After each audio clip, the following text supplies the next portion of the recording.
The gentleman from Texas, Mr. Paul, is recognized for 5 minutes. Thank you, Mr. Chairman, and welcome, Madam Secretary.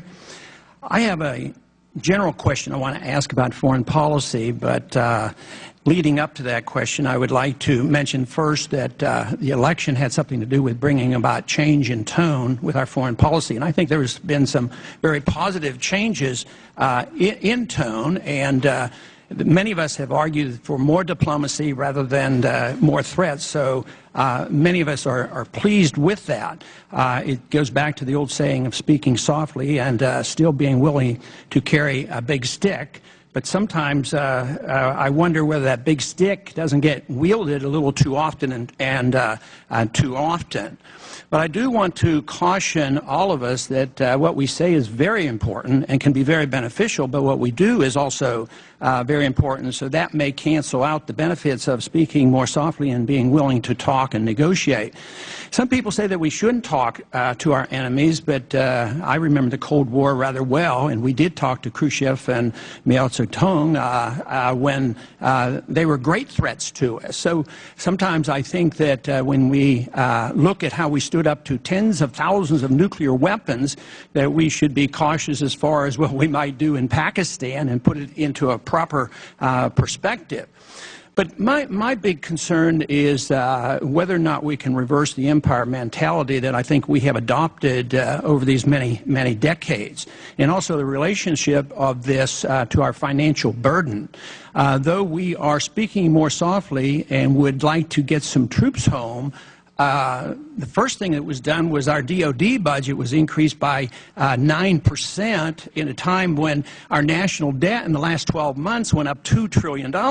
All great nations have been brought to the news for economic reasons. We didn't have to fight the Soviets, and the Afghanistan adventure that the Russians, the Soviets were involved with was very significant, and I don't know how we can ignore that. So I would like to ask the question about whether or not you can give me some signs or indication or some encouragement that maybe we shifted policies in the slightest manner. Have we brought any troops home? Are we less involved in Iraq? Will that war ever end? Or are we really going in the opposite direction because we're seeing Pakistan is so necessary? We need more troops, more expansion, more money, more DOD funds. So coming from my perspective, I can't see the difference, even though, like I said, I am pleased that there's a willingness to talk and try to work things out, and I think that is very positive. I always think that people who aren't willing to talk are insecure. This whole idea that we are so strong, to me, it seems that we lack confidence if we can't talk to people. And we are strong enough. Nobody's going to attack us militarily. So I see it very important that we change our tone. I think it's good that you got rid of the war on the term war on terrorism. How can you have war against a tactic? I mean, it doesn't make any sense. But I'm not sure overseas contingency operation is more specific. So could you address that and maybe give me some hints as far as maybe seeing some shift in our policy? Well, thank you, Congressman.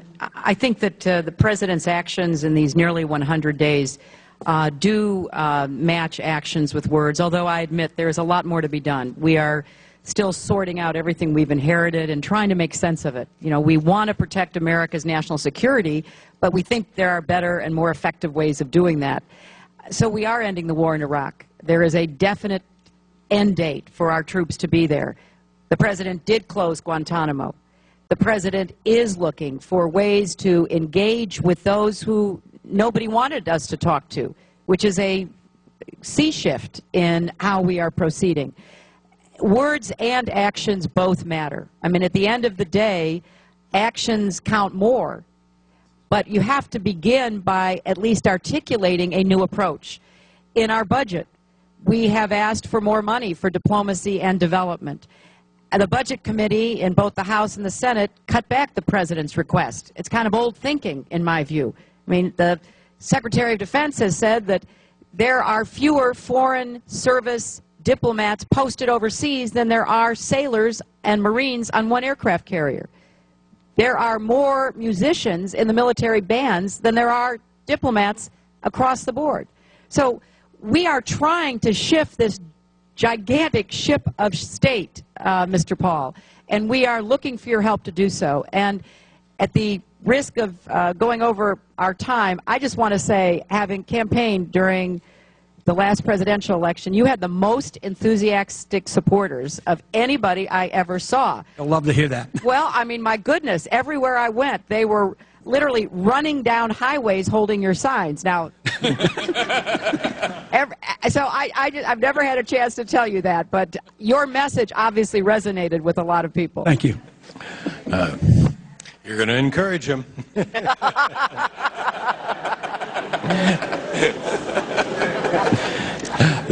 The gentleman from Florida.